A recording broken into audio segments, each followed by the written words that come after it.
ಥಗ್ life ಚಿತ್ರ ಬಿಡುಗಡೆಗೆ supreme court ಅನುಮತಿ ನೀಡಿದ್ದು ಮೈಸೂರು ನಾಗರಿಕರು ಪ್ರತಿಭಟನೆ ನಡೆಸಿದರು. ಮೈಸೂರು ನಗರದ ಪದ್ಮ ಥಿಯೇಟರ್ ಮುಂದೆ ಪ್ರತಿಭಟನೆ ನಡೆಸಿದ್ದು, ಸುಪ್ರೀಂ ಕೋರ್ಟ್ ಆದೇಶ ಸ್ವಾಗತಿಸೋಣ, ಆದರೆ ಥಗ್ ಲೈಫ್ ಚಿತ್ರ ನೋಡಬೇಡಿ, ದುರಂಕಾರಿ ಕಮಲ್ ಹಾಸನ್ಗೆ ಬುದ್ಧಿ ಕಲಿಸಿ ಎಂದಿದ್ದಾರೆ. ಕಮಲ್ ಹಾಸನ್ ವಿರುದ್ಧ ಧಿಕ್ಕಾರ ಕೂಗಿ ಪ್ರತಿಭಟನಾಕಾರರು ಆಕ್ರೋಶ ಹೊರಹಾಕಿದ್ದು, ಸೈಕಲ್ ಪ್ರಚಾರ ವಾಹನಕ್ಕೆ ಕಮಲ್ ಹಾಸನ್ ಬ್ಯಾನರ್ ಕಟ್ಟಿ ಫೋಟೋ ಮೇಲೆ ಇಟ್ಟು ಮಾರ್ಕ್ ಹಾಕಿ ಪ್ರತಿಭಟನೆಯನ್ನು ನಡೆಸಿದರು. ಶಿಕ್ಷಣ ಸಂಸ್ಥೆಯ ಒಡತಿ ಸಾಲ ಪಡೆದಿದ್ದಕ್ಕೆ ವಿದ್ಯಾರ್ಥಿಗಳಿಗೆ ಶಿಕ್ಷೆ ನೀಡುವಂತಾಗಿದೆ. ದಾವಣಗೆರೆ ಜಿಲ್ಲೆಯ ಚನ್ನಗಿರಿ ತಾಲೂಕಿನ ಚಿಕ್ಕೂಲಿಕೆರೆ ಗ್ರಾಮದಲ್ಲಿರುವಂತಹ ಸಿದ್ದೇಶ್ವರ ಪ್ಯಾರಾಮೆಡಿಕಲ್ ಕಾಲೇಜಿನ 120 ವಿದ್ಯಾರ್ಥಿಗಳು ಈಗ ಅತಂತ್ರಗೊಂಡಿದ್ದಾರೆ. ಕಾಲೇಜು ಮಾಲಕಿ ರೂಪ ದಾವಣಗೆರೆಯ ಮಳಗಿ ಬಸವರಾಜ ಎಂಬುವರಿಂದ 1.5 ಕೋಟಿ ಸಾಲ ಪಡೆದಿದ್ಲು.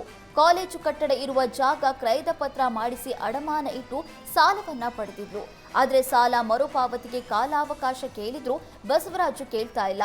ತಮ್ಮ ಬೆಂಬಲಿಗರನ್ನ ಕಳಿಸಿ ಕಾಲೇಜಿಗೆ ಬೀಗ ಹಾಕಿಸಿದ್ದು, ಮಾಲಕಿ ಮಾಡಿದ ಸಾಲಕ್ಕೆ ಈಗ 125 ವಿದ್ಯಾರ್ಥಿಗಳು ಪರದಾಡುವ ಸ್ಥಿತಿ ನಿರ್ಮಾಣವಾಗಿದೆ.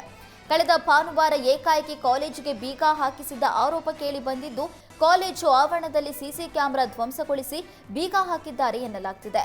ಕಳೆದ 10 ದಿನಗಳಿಂದ ತರಗತಿ ಇಲ್ಲದೆ ವಿದ್ಯಾರ್ಥಿಗಳು ಪರದಾಡ್ತಿದ್ದಾರೆ.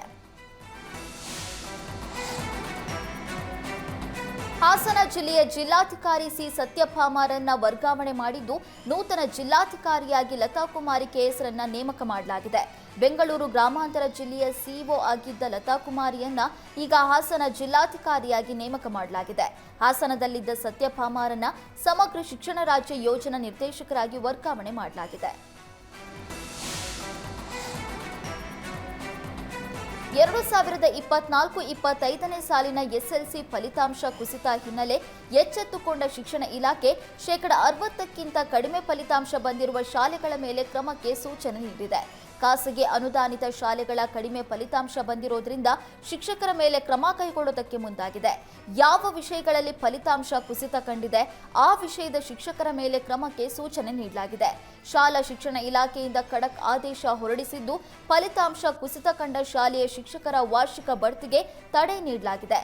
ಕಳೆದ 3 ವರ್ಷಗಳಿಂದ ನಿರಂತರ ಫಲಿತಾಂಶ ಕುಸಿತ ಇರುವ ಶಾಲೆಯ ವೇತನದ ಅನುದಾನಕ್ಕೂ ತಡೆ ನೀಡಿದ್ದು, ಶಾಲೆಯ 50 ವಿದ್ಯಾರ್ಥಿಗಳು ಉತ್ತೀರ್ಣರಾಗದಿದ್ದಲ್ಲಿ ಶಾಲೆಯ ವೇತನ ಅನುದಾನ ಬಿಡುಗಡೆ ಇಲ್ಲ ಎನ್ನಲಾಗ್ತಿದೆ.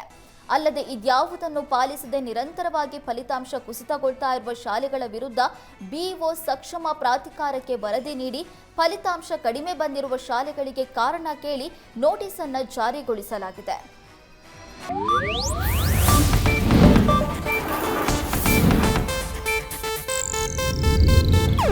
ಇದು ಏಷ್ಯಾನೆಟ್ ನ್ಯೂಸ್ ನೆಟ್ವರ್ಕ್ ಪ್ರಸ್ತುತಿ.